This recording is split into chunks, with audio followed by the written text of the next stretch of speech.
Okay guys, wanted to talk a little bit today about water, carrying water, purifying water, cooking, just some general ideas that I have around this topic. One of the things that you're going to need to consider with respect to preparation, whether it be a day hike or camping of multiple days or even a bug out situation where you'd be out for long extended periods of time. Water. Water is going to be one of your necessities. And there's a lot of different options with respect to carrying water. Obviously you can use larger containers, drums, rain barrels. There's all different size containers for water. But you should probably start at a personal level. What do you need to carry water on your person for your immediate needs in the next several hours, days, and then work your way up from there. So on the short-term level, we're talking about canteens, Nalgene bottles, and right here I've got a Nalgene bottle that has been retrofitted here, if you will, with some duct tape. This is an idea that Cody Lundeen recommended. You just wrap several rows of duct tape around on your Nalgene bottle, and then you have it. It's not going to take up a lot of space, and it's a good convenient place to put duct tape. And duct tape is something that you can use in many applications. I won't even go into all the different applications for duct tape, but you can do a lot of repairs and you can fashion devices out of duct tape. So it's a very valuable resource. Another thing is they have nesting cups now that you can purchase, either stainless steel or titanium. This is a stainless steel cup, and it fits on the bottom of the Nalgene bottle. What I've done is I've put I think 2 layers of duct tape here just so that the cup fits on there without falling off the bottom. They may make probably some kind of a sleeve that you can put this all in, similar to the Canteen arrangement.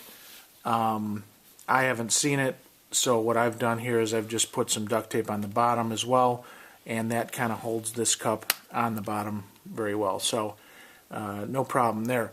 One of the things about a Nalgene bottle is that this size here has become kind of a standard for things, and for instance, an MSR water filter will screw right onto the top of this. So when you're going to take some water out of a pond, maybe you aren't near a source of water that is known to be good, like your tap water, although that's debatable whether that's good or not. Point is that you may have to get water out of a pond or some other situation similar to that, and you're going to want to purify the water. And one great way of doing it is running it through a filter. So the thing about the Nalgene bottle is it is made for this MSR. Let me restate that. This MSR filter is made for a Nalgene bottle. So it's a good option. So that's just one way you can do it. Obviously you can buy a Canteen. We'll get into that in a second. But the Nalgene bottle is pretty durable. They do make some that are, quote, unbreakable. This is, I don't think it's the unbreakable kind, but it's pretty darn durable. And like I say, you can put this cup on the bottom of it. What's good about the nesting cup is that, say you didn't have an MSR filter and you had some water that you wanted to pull out of a pond. Maybe you wanted to run it through a bandana and just kind of filter it a little bit. Maybe you had some water purification tablets that were old. You weren't sure if they were going to be working for you. You know, one thing that's tried and true is that if you boil the water, actually, I think they say if you bring the water to a rolling boil, at that point it's come up through 160 degrees and now it's safe to drink. So you don't have to boil water per se.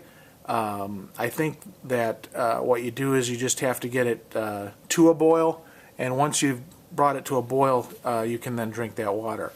So your Canteen cup or your Nalgene cup, nesting cup. This I got from GSI, very inexpensive, and they do make one. Dave Canterbury on the Pathfinder website, he talks about a titanium version of this, although it's probably 4 times the price. I'm fine with stainless steel. I think that's going to be more than adequate for anything I'm going to be doing with it.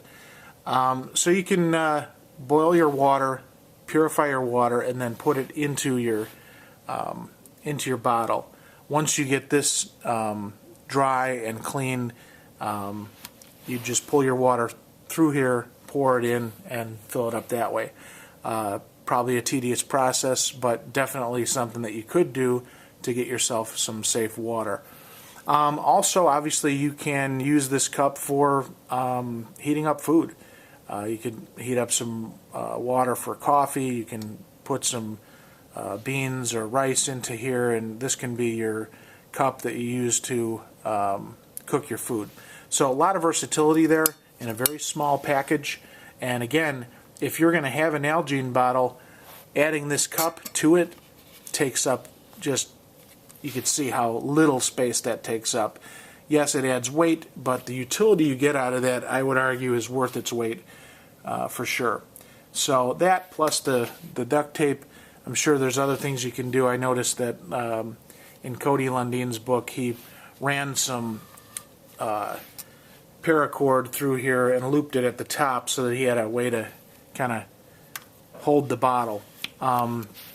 Anytime I've used a Nalgene bottle, I've kept it in my pack, so that wouldn't provide much utility for me, but you can think up your own additions to that, but that's kind of the basic idea there. Another thing is that Ron Hood always advocated for these old coffee cans, and what you can do here is, first of all, you want to make sure that the coffee can doesn't have anything, any kind of a material or coating inside the can. These are from Espresso that I purchased in the can, and it seemed like some of them had a coating inside, some did not. What you want to do is you want to find the kind of can that has no coating inside, because at some point you can use this to heat on a fire, and you don't want the coating coming off and, probably be poisonous.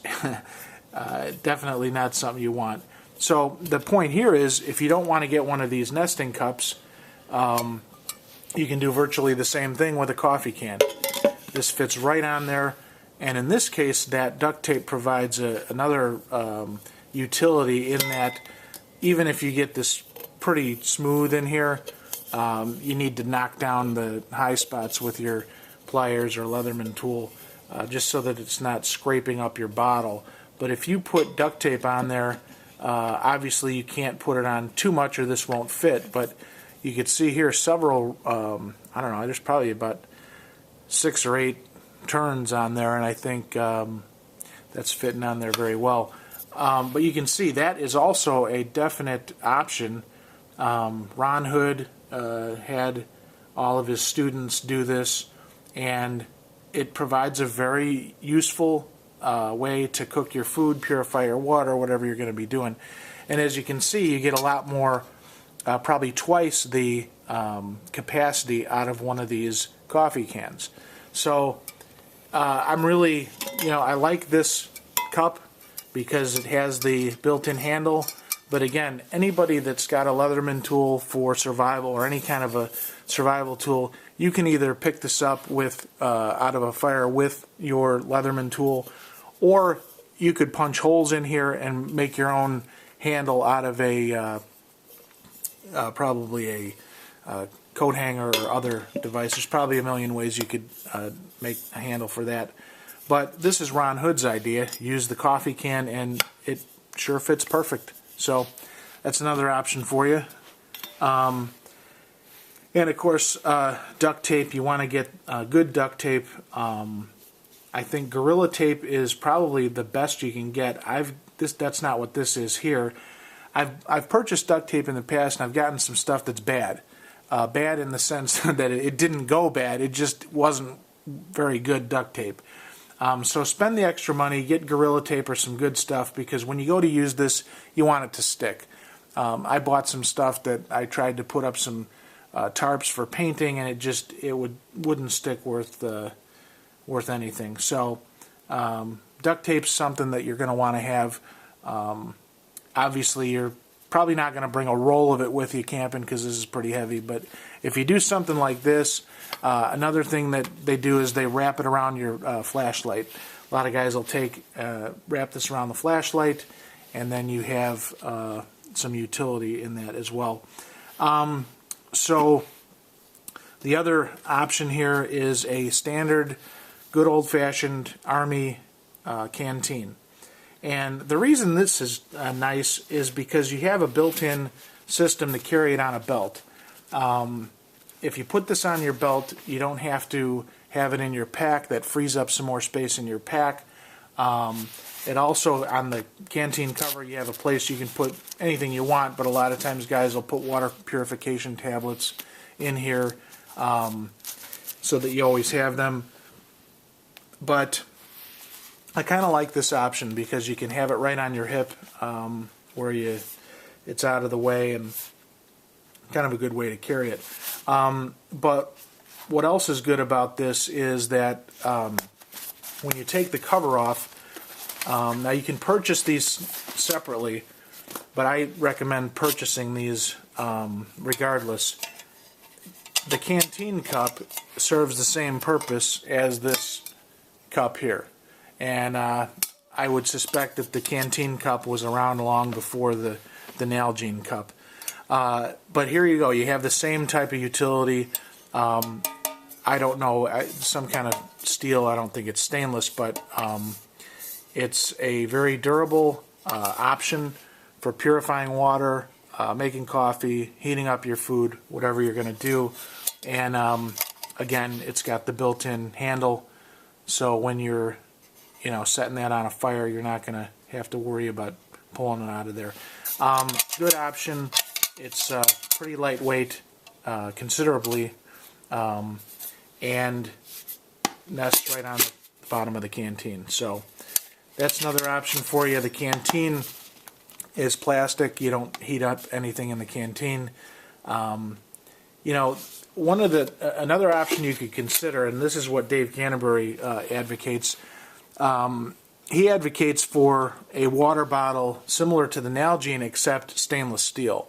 And in his scenario, you could use that stainless steel container to heat the water in directly. So you don't have to have a secondary container, although you'd have a secondary container for heating up your food. So, I think this is a good option where you have two containers, one for heating up and one for storing your water, because it doesn't take up that much more room. So I think in his scenario, he does have the stainless and then a nesting cup on top of that, because that gives you the utility of heating up in the bottle itself or in the nesting cup. So he takes it one more level. I kind of like the Nalgene bottle. You can see the contents. That's probably a personal preference thing. At any rate, that's another option. You can get a stainless water bottle with a stainless or titanium nesting cup, and you've got some huge utility out of that. This, again, it's plastic. It says not to heat on anything. That's just common sense. This one has a cap that's used for, you could hook a tube onto this, and if you were wearing your gas mask, you could hook up to this and drink water out of it.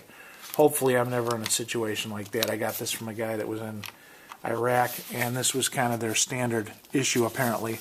But I don't think I'm going to be using it that way, but it's the kind of cap that's on there. So so there you go. I mean, there's a couple good options. Another thing that you may want to consider doing is getting yourself a portable heater. Now, any of the heating that you do for the canteen cups, whether it be a Nalgene cup or otherwise, you can do over a fire.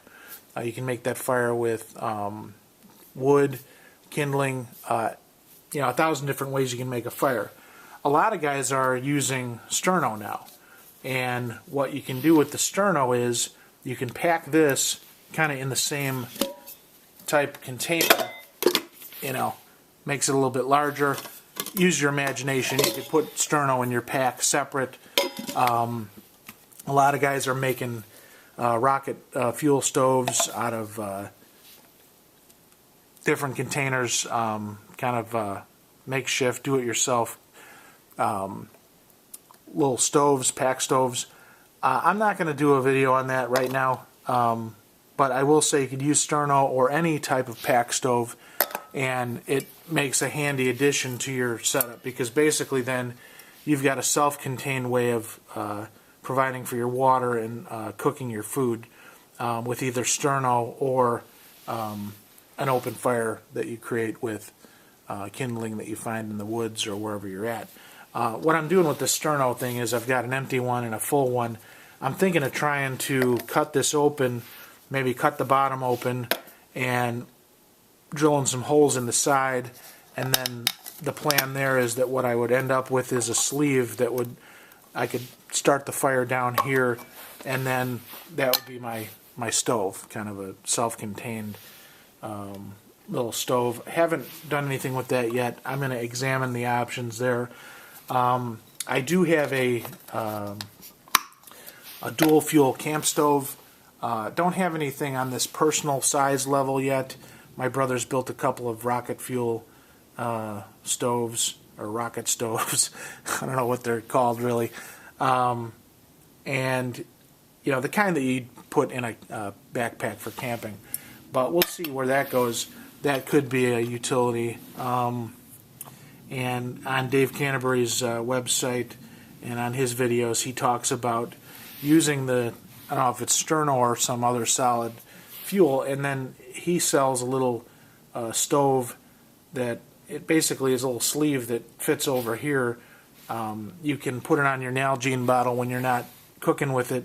It fits over here, sits about yay high, and then you put your cup on top of it. I think I may experiment with what I was just describing, drill some holes in this, and then I'll have kind of the same arrangement. We'll try that out, see where that goes. Anyway, if you guys have any ideas about this stuff, let me know. Definitely would like to hear your ideas. Just some thoughts on water and basic, very entry-level cooking. And until next time, thanks. See ya.